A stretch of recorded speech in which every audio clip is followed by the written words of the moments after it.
Welcome, everybody. Go ahead and get yourself settled. We got a full house tonight, so we will, as we typically do, for those of you that have been with us before, right? We give it 1 or 2 minutes before we'll do some quick intros, some housekeeping stuff, and then obviously dive into the content. And this is pretty important stuff, right? You all have some big decisions to make over the coming weeks and months, and as this list of schools is coming to fruition, and as we're thinking about taking the tests, or are taking the tests, and then where do we send them, where do we not, right? That's kind of some big, I think, really hard decisions. So that's what we want to help you with tonight, among other things, of course. But yeah, so again, like I said, give us another minute. We'll do some intros. And in the meantime, if you would, tell us 2 things. Graduating class of your student, you put in the chat here. So I think we're speaking for the most part to class 2024 families.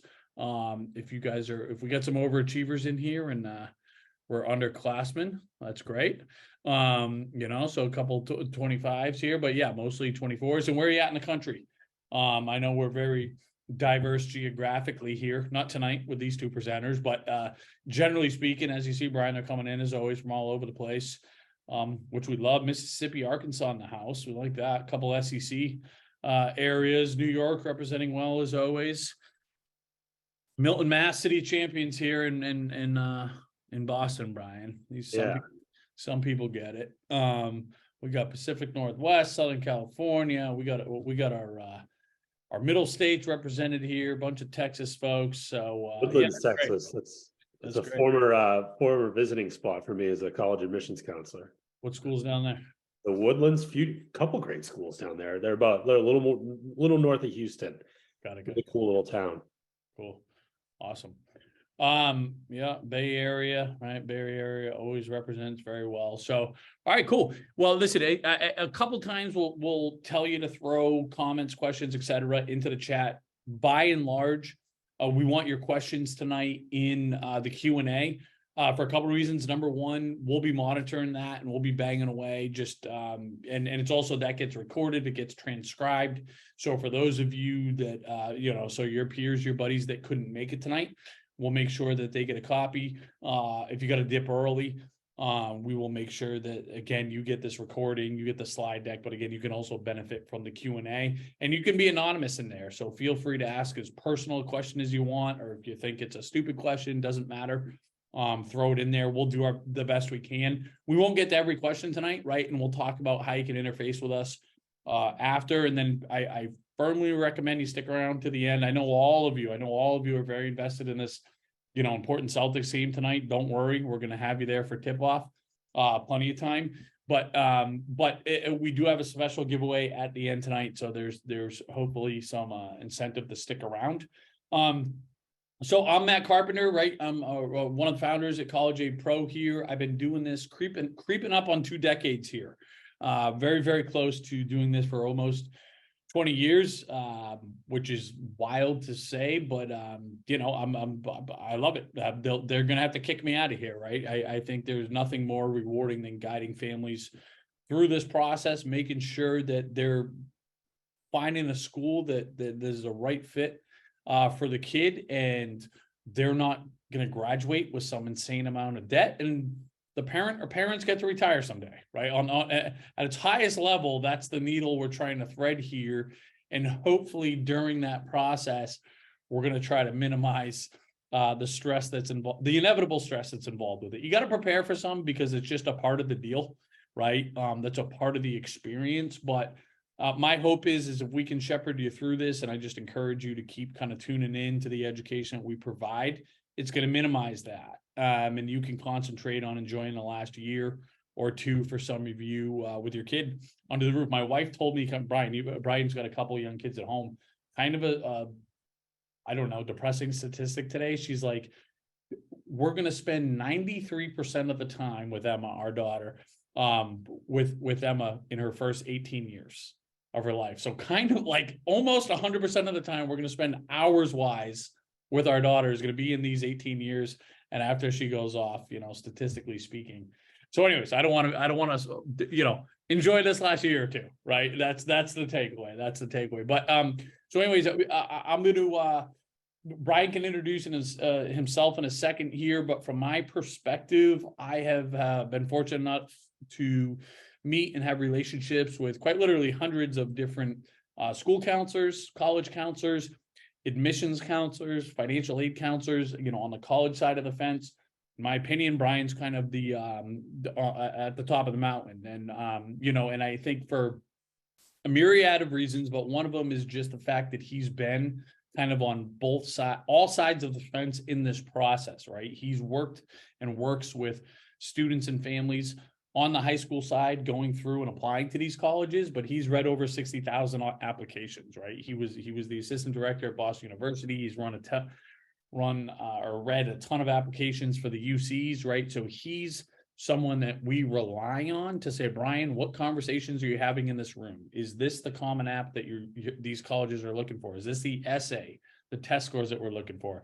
I always lean on him to say, Brian, here's the family, here's the GPA, here's the test scores, here's the 10 schools we're applying to. Where should we send them to? Where should we not send them to? Right. And he's an encyclopedia like that. So anyway, and I'll let him prove himself tonight. I don't want to pump you up too much, Brian. You're not that good, right? But anyways, we're both born and raised Boston guys. I'm just north of the city here, and from the office in Salem, Mass. I live in the next town over in a little city called Beverly, Mass. And again, Brian, you go ahead and introduce yourself, and then we'll dive in. Yeah, thank you, Matt. Appreciate the kind words. Again, my name is Brian Ford. I've been working in kind of the college admission cycle in a number of different ways for also kind of close to 2 decades. I was laughing. I feel like my hairline's showing it a little more than maybe yours, Matt, right now. But we're getting close to May 1st. So I spent about the first decade of my career on the college side, working for 3 different institutions in and around the New England area, most notably Boston University, where I served as the assistant director of admissions there. I've recruited, close to 21 different states, all different type of students for all different type of programs, have read all different types of applications, whether it be accelerated medical to engineering to business to fine arts. Really have gotten a great opportunity to work with students. Through that career, what I realized was my favorite part was advocating and working one-on-one. And so after obtaining my master's degree, I made the jump to the high school side, and for the past close to a decade now, have served as the head of the college program for 2 separate, really competitive private schools in the area. Currently work as the Dean of College Advisement and Student Advancement for Archbishop Williams High School, which is a private Catholic high school in and around the Boston area. I've also worked privately with families for a number of years now, including the work I do with College Aid Pro. And so really, I'm getting to the point where, and Matt's heard me say it, I don't think everyone knows everything in college admissions. I think if you say that, you're lying, because the field goal, moves every 9 months. But I'd like to think that I've seen as many scenarios as one can to call themselves an expert in this process. And I think kind of what we're going to talk about tonight is a perfect example of that field goal moving in terms of the test optional process, what it means, what it's meant in the past, and definitely what it's meant in the past few years since the pandemic. So without that, why don't we get started? Yeah, 100%. And let me just finish answering this question here. Okay, so, and I'll start sharing. So really quick, again, College Aid Pro, that's for those of you that are new to us, this is our deal, right? We have this really ambitious goal, and the student loan crisis, full stop, right? And this doesn't happen by forgiving debt after you graduate. It happens by making really good decisions right now, proactively, right? And that's what we're trying to do, is show families their affordable path to college. Obviously, you look at these sticker prices, they're a little bit depressing, they're intimidating. I'm promising you, I don't care where you are on the financial aid spectrum, if you have a ton of resources, no resources, somewhere in the middle, you have an affordable path to college, and a great college where your kid's going to have an amazing experience, graduate with great opportunities. The challenge is figuring out what's yours, right? And again, that's what we want to help educate you on, over the next several weeks, months, etc. Now, most of you, I'll pop this in the chat again, right? Most of you I see have already created your accounts. Firmly recommend that you do this. It's completely free, because what it's going to tell you automatically, what's your financial aid eligibility? Are you going to get discounts at colleges? How much? Right. And what are these schools actually going to cost you? Because something that we coach families up on every single day is the fact that everybody's different, right, in terms of their generosity or lack thereof. And you want to find out, well, what's that mean to you, right? Because an example I give all the time, I gave it earlier today, or as a matter of fact, if I'm sitting in front, if this was a live event, right, and there's a bunch of you, we would be in an auditorium style, lecture hall here, and I asked each one of you what you come or what you pay to come to this college, everybody's going to give me a different answer. And it's really hard to know what that is. Oftentimes it's until it's too late. So we're trying to get ahead of that, right? We want to make this thing, as transparent as possible. So again, if you haven't created your account, go ahead and do that. I put the link in the chat. But anyways, this is what you're seeing again. And I know most of you have already created your accounts. If you haven't, just do it right now. It takes 2 seconds. But what we're showing you and what's front and center is your financial aid eligibility. Here's what your EFCs are going to be after you submit those FAFSAs and CSS profiles next year. And I know we're here to talk about test optional. I promise I'm going to make it relevant in the coming minutes here. But as you start to put in schools and you're curious to see how much they cost, we're going to show you, and for most of you, the sticker price is going to be irrelevant. It's all about the net cost. What is your family actually going to have to pay? And if we click into any school, it's going to tell you why. Why am I getting this significant discount at the University of Alabama, right? And if we want to click into that, we can, and we're going to find out. And this is where, again, I want to tie it back to the test scores here, right? Because at the University of Alabama, this student, they're going to get a $28,000 merit-based scholarship. It's a smart kid. They got a 32 ACT. But, and this is true for every college in the country. We have every scholarship that they offer, the qualifications for each are built in here, and we're going to project with a lot of certainty, a lot of confidence, what you're going to get, if anything. So you can see that based on this family stats, that's why, or this student stats, this is why they're getting this $28,000 discount, this $28,000 scholarship. Well, this is a really good example because they took the ACT for a second time because a 29 ACT, they were getting a really nice scholarship, 15,000. But again, they brought it up 3 points. It's an $11,000 difference. So 44 grand over the course of 4 years. So that's what an example of why those test scores can matter. There's going to be a percentage of you, and I know there's a percentage of you on here, your kids aren't going to test well. That is okay. And Brian's going to go in depth into why that's okay and help you figure out. And again, that's what the platform does. You can search just by test optional. If you're not a good tester, who's going to give my kid a discount just based on their GPA and all their other credentials? So we're going to help you with that. But again, I just wanted to make sure that you understood what you have access to with your platform. And again, make sure that you set that up if you haven't already here. So let me make sure that okay, Brian, I'll enough from me, guys. I'll get it out of the way here and let Brian do his thing. No problem at all. So I always like to start off everything with a quick history lesson here. Who doesn't like to be back in freshman history? But I think a lot of the things about test optional, that people first get confused about is they just don't understand kind of the history and the background of it. And one of the things that people don't realize is it's actually been around for a while. So Bowdoin College, which is a really kind of smaller but really competitive liberal arts school up here in New England and Maine, was actually the first school in the country to go test optional as early as 1970. They were a very early adopter of kind of realizing that something that I tell my students all the time, that your 4 years, not 4 hours on a Saturday morning. And that's, kind of a mantra that I use when I'm working with my students when we're talking about standardized testing. It was adopted by many other similar schools to Bowdoin kind of throughout the 80s and into the 90s, but was never really mainstream, and really outside of some of those schools, definitely had kind of this stigmatism to it that it was only being used by less competitive schools. You weren't going to see an Ivy League or a top, research institution or a large flagship state university become test optional, because simply put, the mode and kind of the opinion was how are we going to actually differentiate students if we don't have standardized test scores?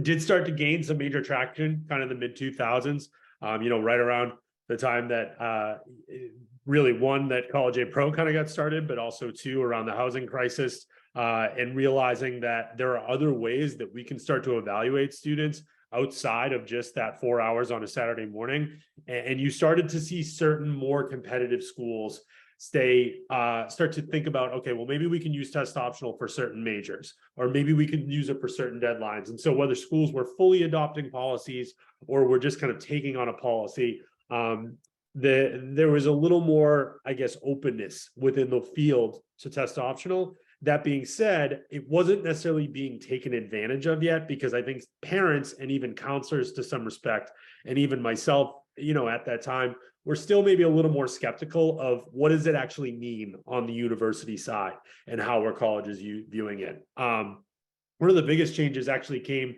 before COVID hit, and that was when schools started to adopt what's now known as test blind policies. We'll go into exact definitions, but the short of that is essentially that you can't submit test scores regardless of what they are. And we'll talk about a few real notable schools later in the presentation that are test blind now.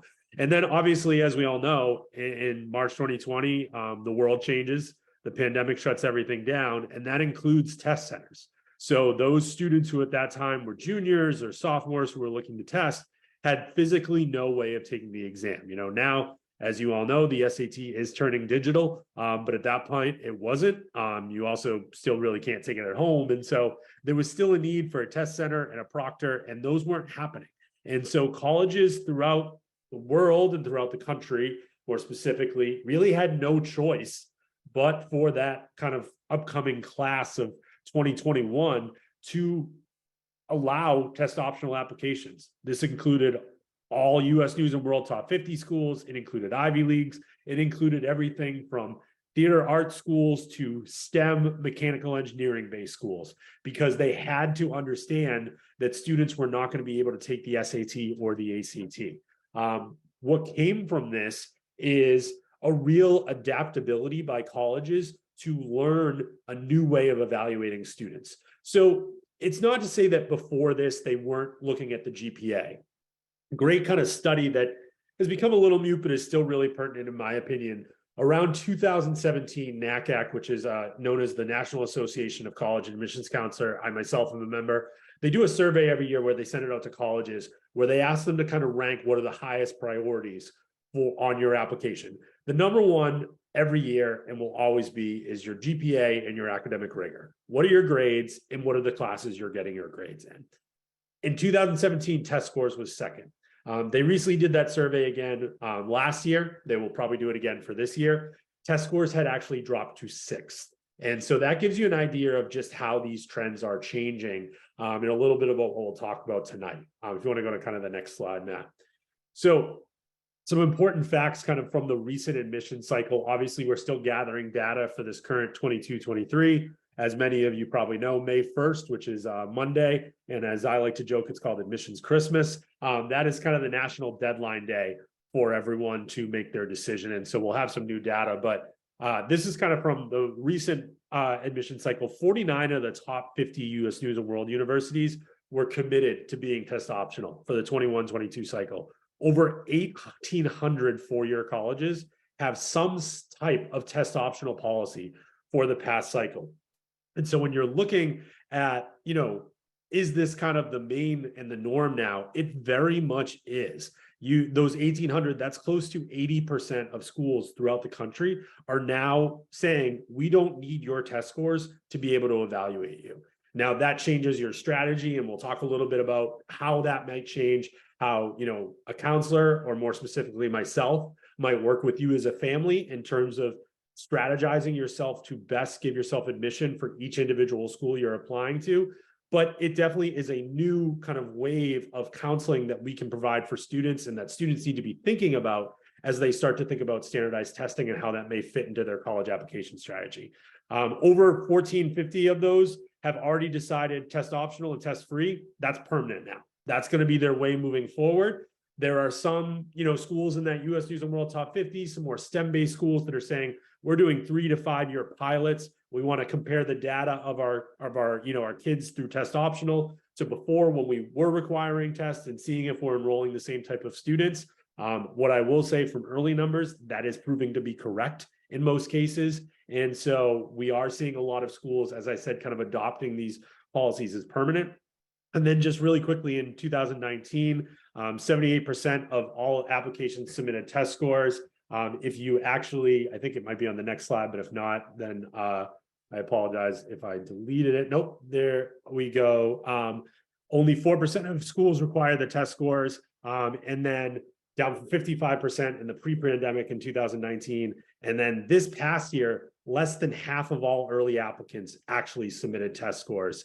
And so what you're going from is almost 80% of students submitting test scores to now, right now, less than half of all applicants are submitting test scores within the application process. And so really, while playing with strictly math here, it is now the norm versus the alternative to not submit test scores than to submit test scores right now.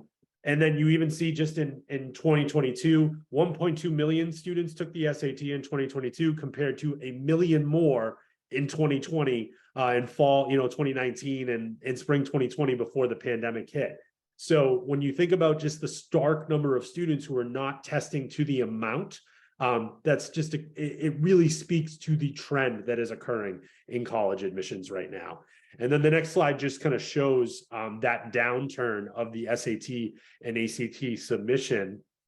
If you want to go to the next slide, Matt. Yeah, real quick. I knew you were going to get this trivia, Brian. What was the one university that did not commit to being test optional? So it was for a while University of Chicago, and then it changed to a couple of state schools. But at this point now, it is right now, all 50 have at least said, they haven't said no for this year. There are a couple of state schools, that have bumped in and out of the top 50 from times, University of Georgia and University of Florida. University of Florida looks like it's going to jump back in the top 50. So those names will probably, ruin that fact, and that it will go to 47, 48. Obviously the year, as the rankings change, the stat changes from year to year. What I can say with, confidence is all 8 Ivy Leagues will be test optional next year. Schools such as BC and BU and University of Virginia and Northwestern. And as we'll talk about in a bit, all of the University of California's. So UCLA, which got 177,000 applications, they're actually test blind. So major name brand schools are test optional right now. And I think this downturn of SAT, ACT submission really kind of shows the Common App, just the percentage. So this is straight off of the Common Application. Obviously doesn't include maybe the Coalition app or individual college apps, but the Common App is where I would say 4 out of 5 or 4.5 out of 5 applications come from. And you can see just the stark difference from 78% to 48% in just 3 years. So when we're talking about test optional, I think it's always important to kind of talk about the tests themselves. And this is a chart I made a while ago that kind of breaks up the different tests and shows, I like to call them kind of the blue team versus the red team, the SAT being the blue team, the ACT being the red team, constantly fighting for worldwide domination. But if we're being honest right now, both are struggling because of the test optional movement. But it's also important when you're talking about them, they're very different in how they test. And so part of my presentation, I'll say it up top, as I talk about test optional and the different strategies, I'm not telling you not to take standardized testing. And we're going to talk about that strategy at the end. I still think there is value in taking standardized testing because for a lot of students, the tests are a good indicator of who they are as a student. And we're going to send those test scores. Matt hinted at it a little bit before, but I like to kind of give this factoid to drive home. So the current senior class I'm working with at my high school is a little under 130 students. Out of those students, only one student sent their test scores to all of the schools they applied to. And to give you an idea of competitiveness, students are getting into right now close to 70% of the US News and World Top 50. They're going to schools in 31 different states. So it's not like we're just applying to New England-based schools here. They are applying all over the country, all over the world. But we're strategizing and breaking down each individual application and saying, does the test score work for this school? Yes. Okay, we send it. Does it work for this school? No. Okay, let's go test optional. And so I think that's a big myth that a lot of parents don't realize, is that A, you can do that, and that B, a lot of really that should be what you do in the process. And something that I help families with, both that I work with at College A Pro and then obviously at the high school that I work at, where I sit down and we go application by application and compare the test scores. But as we're working with the two SATs and the ACTs, I always think it's a big misnomer that they're pretty much the same test, and they are very different in nature. I'm a former collegiate runner, so I like to use kind of, anagram in terms of running. The SAT is more of a marathon, where the ACT is a little bit more of a sprint. And what I mean by that is the speed of which you're required to take the test.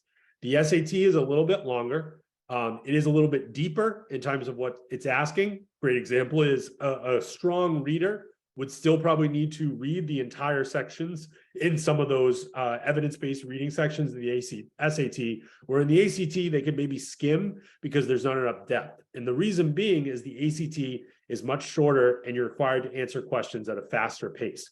For the ACT, on average, you're expected to answer a question every 55 seconds. Well, for the SAT, it's around a minute to 8 to a minute to 9 seconds. Now, that doesn't seem like a lot when you're doing it in kind of a solo thing. It's only a difference of about 14, 15 seconds. But when you add that up, you can see the difference. But more importantly, you can see how it might differ depending on what type of learner or what type of tester your student is. SAT is also pretty well defined, and then there's 2 reading sections and there's 2 math sections. The ACT gets a little more wonky. There is an essay that is, first of all, it's optional. I would say it's not really needed at this point. Most colleges, if at all, require it. And then there's also a science portion that is very different in the evidence that it's not lab science. It's not like you're being asked physics. It's a lot of reasoning. It's a lot of scientific method, probability type questions. So it is still kind of very math heavy in that area. And you can even see in some of the sections that you're looking at, the math on the ACT is a little bit different than what is asked on the SAT. A lot more trigonometry is based into the SAT and data analysis, where you're seeing more probability and statistics in the SAT. There's a different amount of reading passages. There's one more in the SAT. And then also how and when you can use your calculator is even different depending on the test. And then the most obvious one is obviously the scoring itself, where the SAT are scored, and that should say 1600. So my apologies. Hopefully you're getting more than a 600. But it's between a 400 to a 1600, and then an ACT on 1 to 36. One big thing that a lot of families don't know is 5 or 6 years ago, these two companies begrudgingly got into the same room and actually built a conversion table. So if you've only taken one of these, you can actually kind of see what you would have gotten on the other test as well too. And for what it's worth, on that front, in terms of the platform, right, your MyCap platform, if you just take one or want to fool around with one, we automatically convert it for you, right? So if you say I get a 1200 on the SAT practice scores, it will automatically convert that to how it would translate to the ACT. Yep. And so I kind of went through this again, but it's very important to kind of think about what are the differences between schools. So test optional is kind of when schools have some type of, you don't have to send your test score policy. Right now, this is very much kind of the majority of schools saying students can choose whether they want to send their standardized test score to a college. They can choose, will their test scores be an advantage or a disadvantage to them? Do they think it is a true indicator of who they are? The funny example that I give all my students is, I just mentioned I ran track. Usually guys who ran track, it's because they weren't great at some of the other sports. So I joke that to my students, I once hit a home run in Little League. That doesn't mean that I was a good Little League player. And so you can fake a 4 hours. You can't really fake a 4 years. And so if you feel as though that 4 hours is a good indicator of who you are as a student, it represents the work you've done over that 4 years, then we're going to send your test scores. But for many students, they don't do that. And again, it's one Saturday. You can have a bad Saturday. You can't really fake a bad 4 years. And I will say, when I worked for schools that were requiring test scores, it would almost bother me more when I saw a strong test score and then weak grades than the other way around. Because to me, that would be like, why couldn't you do it the whole time, rather than that student who maybe had a really strong transcript and a really rigorous curriculum, but maybe just didn't have the strongest test score, you know, we'd obviously have to work within the limits of our pool, but I feel like I could make a stronger case for that student, even if that test score was a little below our averages. But now, obviously, colleges have become even more wide open to test optional. Test blind, simply put, we don't care if you have a 200 or a 1600, we will not accept your test scores. They are not part of our process. Matt, if you want to go to the next slide, some of the notable schools that are test blind right now, both locally and nationally, Stonehill College, which is Matt's alma mater, WPI, which I think is a really good example to use, Worcester Polytechnic Institute. Obviously, just the name itself speaks to kind of what they are. They are a very STEM, engineering, med, and business-based school. A school that 10 to 15 years ago, if someone had quizzed you and said, are they test optional or not? You said, no way. They need those math scores from the SAT or the ACT. They are not only test optional, but they're test blind. And so they do not accept test scores and are considered, they're constantly ranked in the top 100 US News and World. They're constantly considered one of the top engineering schools in the country. And then obviously same with California Institute of Technology, which is constantly ranked in the top 10 in the US News and World. Pitzer College, great example of kind of a smaller but very competitive liberal arts school out in California. And then kind of the big domino that has fallen and what has caused other schools to think about test blind and a bigger is the entire University of California state system. So all of the UCs and all of the CSUs are test blind. And so you're talking about UC Berkeley, UC Davis, Cal State University Fullerton, UCLA, which I mentioned before. So again, I say it because I think it is striking, but speaks to the wave that is currently happening. UCLA last year got 177,000 applications. Just let that sink in for a second. And they evaluated those applications without using test scores. And so what you're seeing is a complete difference in terms of how students are being evaluated and how students are being used in terms of kind of where they may fit into a school's culture point and a school's admission point. What has also now happened, and what both can make our jobs as counselors taxing, but really also exciting, is it's changed how we counsel students. It's changed how we work with students, and we change what we prioritize when working with students, talking about things like the essay, preparing for interviews, really beefing up that qualitative side of the application, because just like any other system, when you take one piece out, it heightens the value of those other pieces of the application. And essays is a great example for the UC schools, because they're not actually a Common App school. They have their own application. And what that includes is not that Common App personal essay of 650 words. You actually have to choose from 8 essays. You choose 4 of them, and they're 350 words. And so you're really getting into some detailed kind of personal sides, and then talking about your academic interests in that. And those essays are highly, highly valued in their application process. Brian, so we got, and guys, just a reminder, please, if you would, I know I've confused you a little bit here, but please put all the questions in the Q&A as opposed to the chat. And we've got a different variation of this question. I always have this question, and I know you're going to kind of hit on it or allude to it, Brian, but I think now is as good a time as any to just address it. And I'll do my best to translate it here, but okay. But if we don't send a test score, obviously this is not applied to a test blind school, right? This applies to all these test optional schools, which are about all of them now, right? Or so many of them. Will the application be looked negatively upon by the admissions counselors, even though they claim it won't? In other words, in your experience, is there some sort of unintentional bias? And what I'll add to that, and what my fear is, this is my words, not a couple of these questions that we got of this variety, is do they assume it's a bad test score, right? If we don't send it, are they just kind of like marking us down for a not competitive test score, right? Yeah, so I'll let you take it there. The short answer to one, that is no. They are not looked down upon in any way, shape, or form for submitting test scores or not submitting test scores. And I would say the main reason is if the school's going to have the policy, they're going to honor it. And so there are students that applied test optional to Harvard that were admitted to Harvard last year. Now, I use Harvard as kind of an extreme example because, as we'll talk about in a later side, and part of the reason to kind of have and work with counselors that know the kind of strategy of each individual school, there are schools that are also open about if you have good test scores, we prefer that you send them, but we are going to offer test optional for those students that we feel as though they don't feel like their test scores represent them. So what I tell students is, if you are going to be test optional, you will not be looked down upon. What we need to make sure is the other pieces of your application are extremely strong. So the point that Matt said is, well, if I go test optional, they're just going to assume my test score is bad. They won't if your grades are a good indicator of who you are, and also your grades kind of fit into the narrative of what their admissions pool.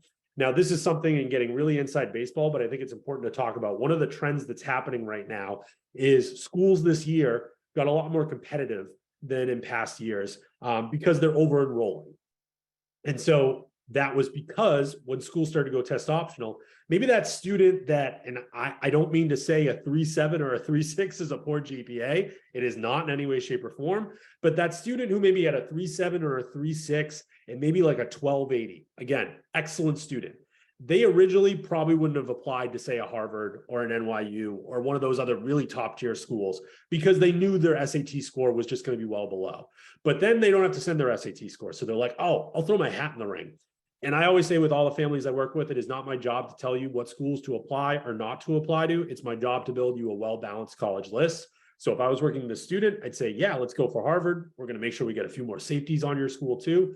But what has happened about that is a lot of kids did that. And while a 3.6 and a 3.7 is great, ultimately, it is not in the realm of what they are looking for a GPA. And so that's where I think that quote unquote kind of mystified stigma has come in, is there are families who heard test optional and said, let's apply everywhere. And then when they didn't get in, they blamed it on the fact that, well, I didn't send my test scores, so that had to be the reason. Not realizing that it might also been because their GPA was also below the average, or maybe they didn't have the qualitative side that that school was looking for. Schools, whether it be Ivy Leagues or a large research institution such as the University of Virginia, they still want you to add to their community. I always tell students, in the same way that you're looking at a school saying, how can that school better me? They're also looking at the student saying, how can this student add to our community? How can they better our campus if they were to walk onto it? And if you're not showing that, it doesn't really matter whether you send your test scores or not. You need to be able to show that you're not going to be what I would call 9-to-2ers, where you're just, you're going to class and then you're hanging out in your dorm. The other big part of that, as we spoke about, is those essays. And so we had a lot of students who would maybe apply test optional, but then would still not maybe submit as strong an essay. And even more importantly, some schools, and it's individual and it depends on every individual school, and it's why you need to do your research or have a counselor that will help you do that. Some schools will now require an additional essay if you go test optional. Students would maybe not put as much effort into that essay, thinking, okay, well, it's not as important as my personal essay. It's just as important and makes a huge difference in the application, because it's essentially your way to prove why your grades are just as important, if not more important, than those test scores. So a very long-winded answer to that question. It's an important one, though. Yeah. There is no stigma, but the important thing to keep in mind is you still have to be admissible in those other areas of the application as well, too. So when I'm looking at students and I'm trying to say, how will test optional benefit you? This is a very scientific way to look at it. Obviously, other characteristics will come into play. What does your academic rigor look like? What do your grades look like? Let me take a look at your activities or what you've done outside the classroom. Are you doing research? Are you involved in sports? Things like that. And then obviously your essays. But if I'm looking hard nosed at it, I look at a school's kind of overall average, but then more specifically, I break down and I look at their middle 50% average for kind of the previous freshman class. Always try to use the most recent data. Obviously, one of the reason past few years it's been a little unpredictable is we've been dealing with some COVID data too. And so whether it be inflated scores or no data at all, but we're getting back to kind of the norm where we have a couple years within this post-COVID world to gain and understand some trends that are occurring in schools. But if you fall in that middle 50%, then we consider, sending your scores. Obviously, if you fall above it, we're definitely sending your scores because there's a good chance you get some scholarship money from them.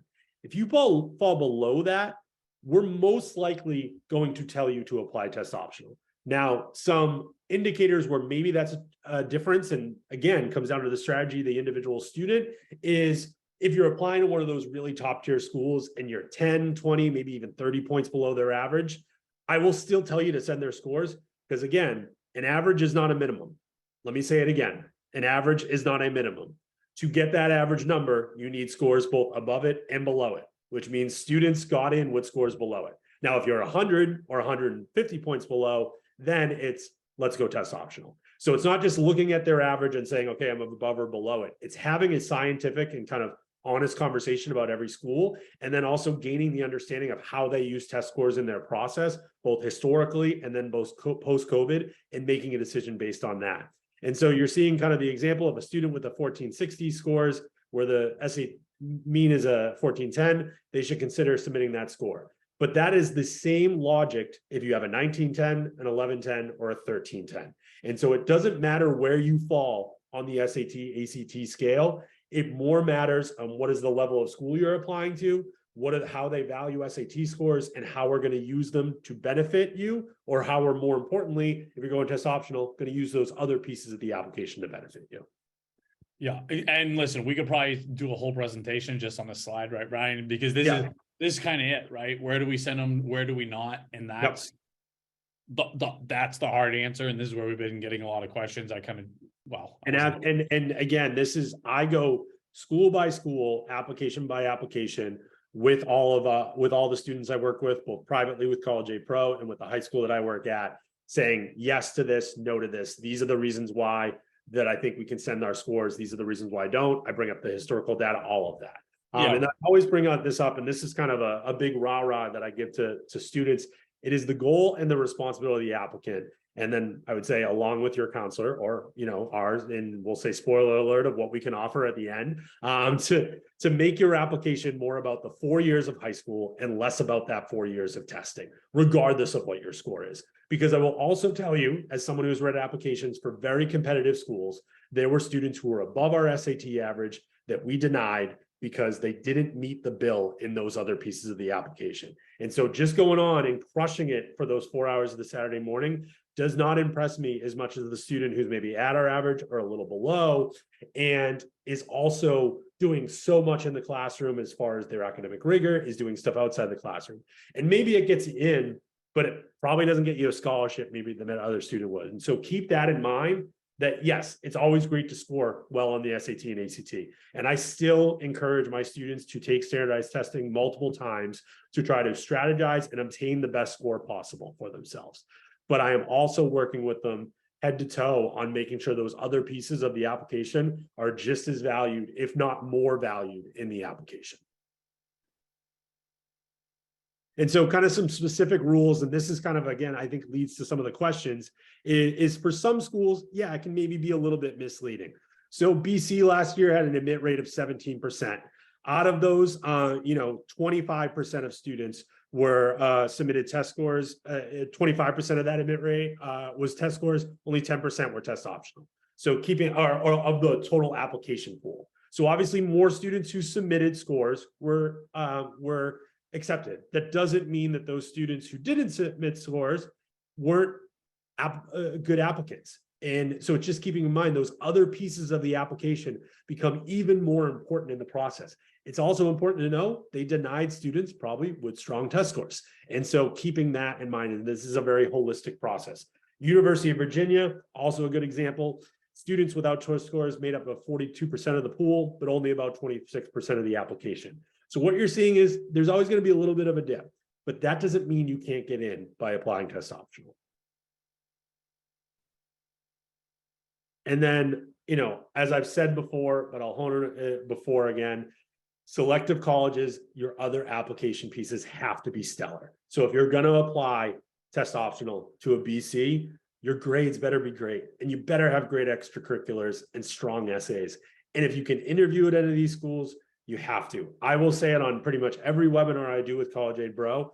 The more you can make yourself a person and the less you can make yourself a piece of a paper in this application process, you will be more successful. And I tell the stories all the time, but it's important to say, when I was in admissions, the students who came up to me at college fairs and introduced themselves, or came to my high school visits, or sent emails to me, or, God forbid it doesn't happen anymore, but I still have them, handwritten notes. I don't know if any of our students know how to do that, but they make a difference, because then when that application, after meeting them in October, when I'm traveling around the world, when I come back and I'm in, my office or my living room and I'm reading applications and I'm on application 88 out of 100 in the day, but John Smith shows up and that rings in my bell. I met John Smith at that college fair. Now there's a personality attached to that application. It's not just a set of numbers and a transcript and an essay ahead of me. There's that personal connection.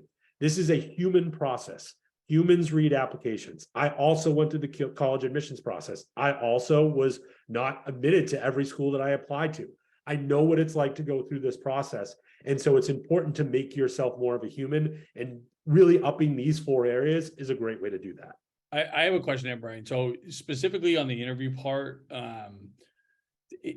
there's just a percentage of 18, 17-year-olds, maybe it's a young kid. There's some 16-year-old seniors, right? And they're just shy kids. And having a high pressure, conversation with an adult is just the opposite of their sweet spot, right? Absolutely. Introverts, whatever. Should those kids still interview? I mean, are they going to get docked if they're that type of kid, right? I mean, how do you coach that? Not at all. So first off, the expectation of an admissions interview is not for you to have the preparation and kind of awareness of someone who is applying for, whether it be an entry-level position, and certainly not like a CEO position at a company. Admission counselors are very aware that they're working with someone who, this may be the first time they've ever had kind of that sit-down spoken interview in their life. Many times, that's why colleges might use even current students. When I worked at Bryant University, which is my alma mater in Rhode Island, we used what were called senior fellows. So they were excellent senior students that we kind of picked out from the senior class, and they would interview students because we felt like, well, it makes it a little more kind of easy for that student to talk to a peer than maybe talk to an adult.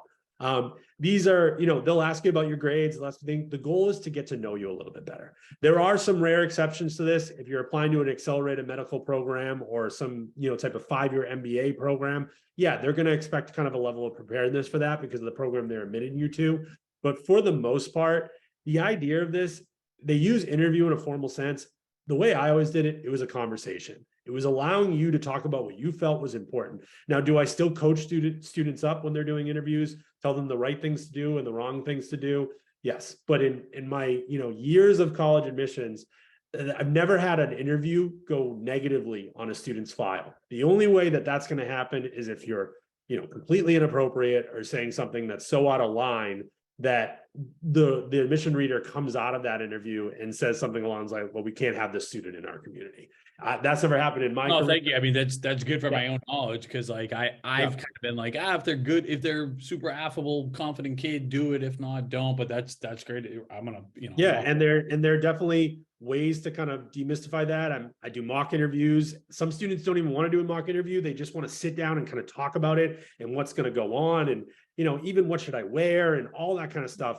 I happen to kind of work through. So lastly, kind of other specific rules as you're thinking about test optional. If you're still a little weary, I always say have confidence in those who have done it before. So those Bowdoin schools, and Bowdoin probably doesn't like that I'm using Bates as an example now. They're kind of rivals.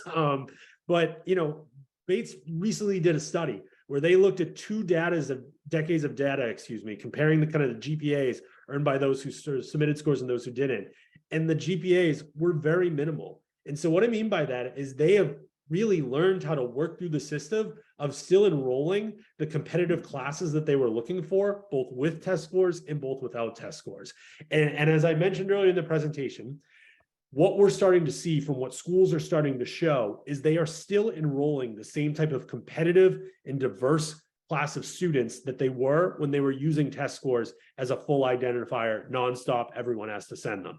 And so if colleges are happy with the type of student and the type of student body they're enrolling, and they're definitely happy because they're getting more applications, then that means this isn't going away.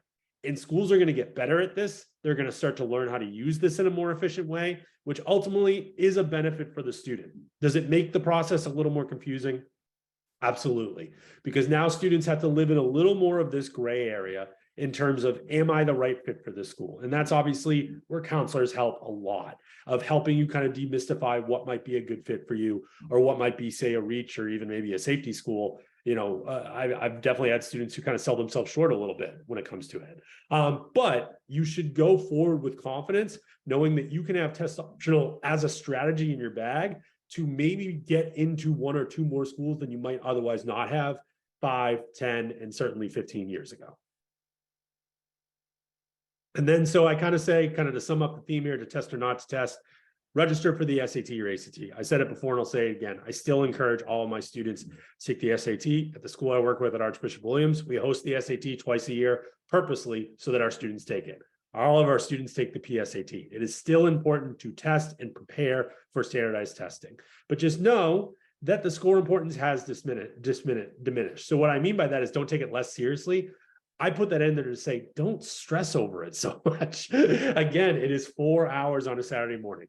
Continue to focus on the academic rigor in the coursework. Do not sacrifice testing for your tests, actually in your classes, for preparing for the SAT. Still participate in lead and meaningful activities. I've talked about in other webinars, the difference between involved to invested to impactful. You want to be that impactful, that third level of that student who not only is involved in the student, but has invested their time and then has made an impact. And that doesn't mean you have to be president of the club, because I think we can all agree being president doesn't necessarily mean you're the best leader, regardless of what company or whatever we're talking about. And so you want to keep that in mind. And then you want to demonstrate interest in your college. You want to reach out to them. As I said, make those notes, make those connections with those reps. And then lastly, get to know your teachers. Create strong relationships, because another piece that is becoming even more important are those recommendation letters, from teachers and counselors. Yeah, that's awesome. And what I just love, I mean, I've heard you say this before, but it's like it resonated with me more tonight, of like, especially for those of you that your kids are not the best test takers, or they're really intimidated by it, or it's anxiety inducing. You are 4 years, right? Or 18 years, right? It's maybe not 4 hours, right? So to me, that's like great perspective. It's like, hey, let's go take a shot at this. Let's see where we're at. And guess what? If it doesn't go good, if this doesn't go the way that we hope, that's okay. These colleges are now another silver lining to come out of this pandemic is that colleges are better now at truly being able to see the holistic human being that they're getting, right? So that's a beautiful thing here. Okay, awesome. Yeah, and I know we got a couple questions. Maybe you can bang away on some of those yourself there, Brian. But here's what I want to talk about, and and again, I promise you, we got some. Or I teased at the beginning. We have some something specific just for you guys tonight. For those of you who've been with us before, and I know there's a couple of you, a lot of new folks too. We do some live only kind of promotions, right? That we like to take care of folks that showed up for us on a school night, after work hours here, and give you some extra love. But for anybody that, in our experience, and obviously I'm overgeneralizing here, but we kind of put families or parents in 3 different broad buckets, right? And again, forgive me for oversimplifying here, but you can, and usually folks can self-identify where they belong. We have our straight DIYers. I'm a DIYer. I'm just going to get educated and just handle this thing on my own. I have the time. I have the know-how. I like and embrace the challenge. Beautiful. Run, right? Keep following us. Keep coming to our presentations. And as a matter of fact, actually, let me grab this one link. I almost forgot, Brian. Or as a matter of fact, I did forget. So we are doing next week a boot camp, right? Where we are covering, and I'm putting in the chat right now, all aspects of this college financial aid and admissions process, right? So we're doing a day dedicated to financial aid and scholarships, a day dedicated to the Common App, to the essay, to actually building this list. It'll be Brian and myself and a couple other really, really good experts. So it's all free. It's all recorded. So it's during the day, 12 Eastern time, but I just put that link in there, register, show up for that. It's pretty awesome. We've done a few of them now. Brian's been a part of it. And I think we've kind of nailed that experience. It's a really great way to start this process. But anyways, if you want the free support, you have the free software that we showed you. I get some questions. How do we know who's test optional, who's test blind? That's all built into the software too, right? You can put in dummy test scores to show you how much that's going to impact financial aid, scholarships, etc. And again, a lot of great free resources. For those of you that again are in that DIY camp, but you just want somebody to gut check this thing a little bit, what I would recommend is do this kind of middle bucket here, because what it'll allow you to do is get the full access to our software, to our platform for a year, and you can get an hour. Probably most of you want to meet with Brian here tonight. You can get an hour with Brian, right? And if you book, and guys, you have to book this tonight. This is a tonight only type of deal, and you got to use this coupon code optional 20. So I will put it in the I'll put it in the chat here, right? The coupon code. Okay, so anyways, if you want to get an hour with Brian and full access to our platform, and you're still kind of on that DIY front, that's how you do it. But again, you got to book that tonight. It doesn't mean you have to even schedule it tonight. You can schedule it in August if you want, but if you want to get the deal, you have to do that tonight. I think it's an unbelievable value. And then for those of you that are not DIYers, right? You don't have the time, you don't have the know-how, you don't want to be the one to whip your kid and say, stay on track. And you don't know where you should send the test scores, where you shouldn't, you don't know how to coach up on interviews.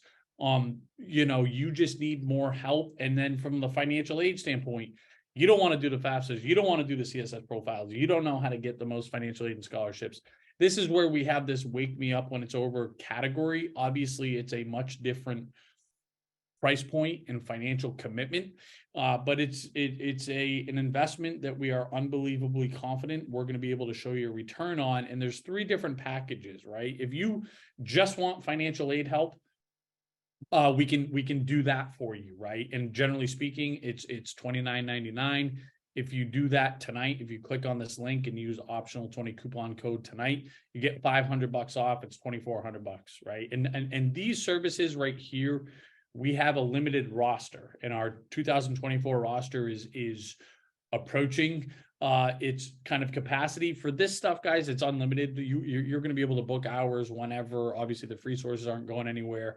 But for these things where you're working one-on-one with somebody, in some cases 2-on-1, we have a limited roster, and we're getting close for the class 2024.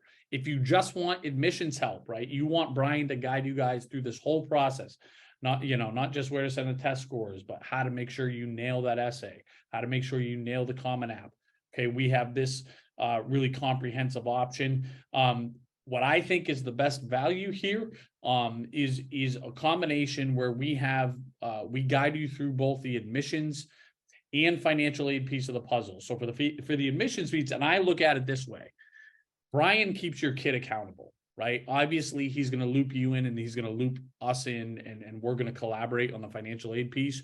But he's going to help your kid build this list, make sure that we're staying ahead of the curve in terms of deadlines, right? He's going to be the one that's going to be getting hands-on with the essay, with the applications themselves, making sure we're nailing that interview, right? Making sure that we are telling you, this is where you send the test scores, this is where you don't. I mean, we're pretty lucky here. We get access to Brian. He's the cheat code, right? This is where we just say, here's the 10 schools we're applying to. Where do we send them? Where don't we? He has unbelievable personal contacts, which we love to call on. And again, he's read 60,000 applications, so he knows what folks are looking for and what they're not looking for. And then the financial aid side, this is our origins. This is our bread and butter. We do the FAFSAs for you. We do the CSS profiles for you. We do, and I'll put this link in the chat here. We do, we're the ones that are negotiating with colleges for more money, right? So you are working one-on-one for this particular package. Your students working one-on-one with Brian. You as parent or parents are working with one of our financial aid experts, and our financial aid experts include director of financial aid at Harvard, director of financial aid at MIT, and those of us, myself and my teammates that have been on the kind of in the private sector of this industry, our entire careers, so I understand that I'm selling you hard here. I get that. I don't really hide behind that. It's because I believe in what we're offering here. And I also know specifically for Brian, his roster of families that he's going to work with one-on-one from end to end is almost, I'll be willing to bet you that after boot camp next week is going to be full.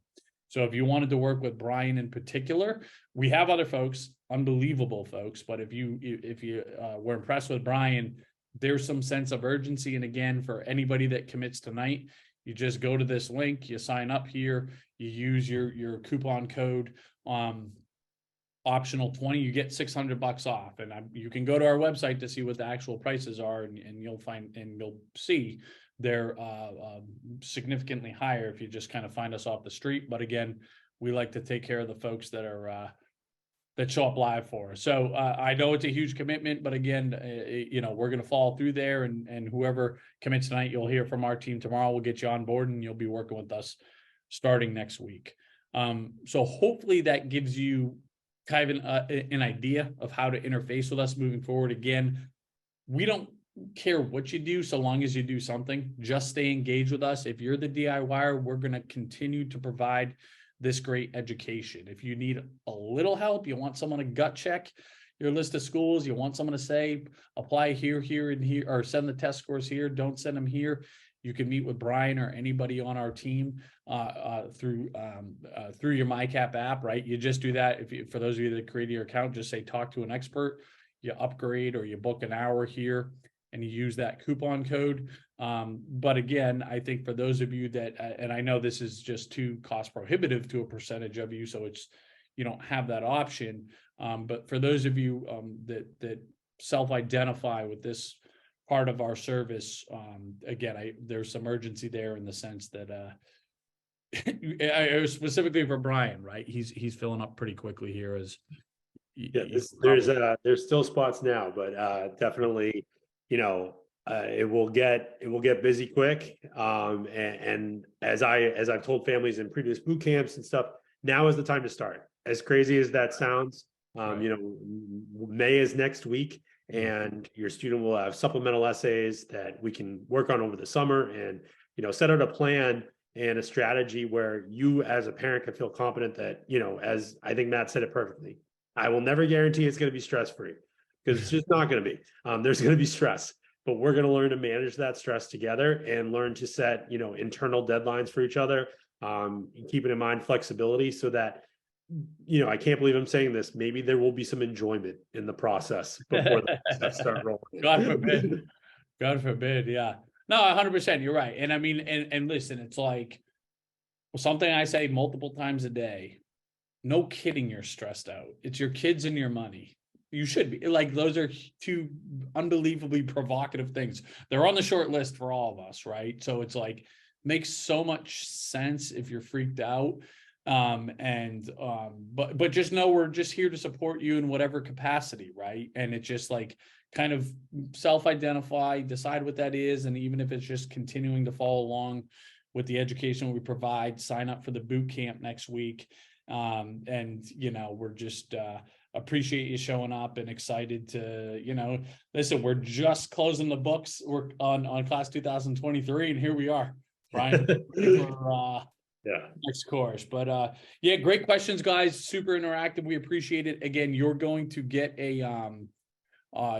the follow-up tomorrow. We had a quick question about office hours here, one of the free resources, right? Again, you can sign up right here. Every other Monday at 7 Eastern time, there's usually two of us that are just kind of holding court. We'll talk about what's topical, but it's mostly a live Q&A grab bag, right? So again, that's another great free resource to take advantage of.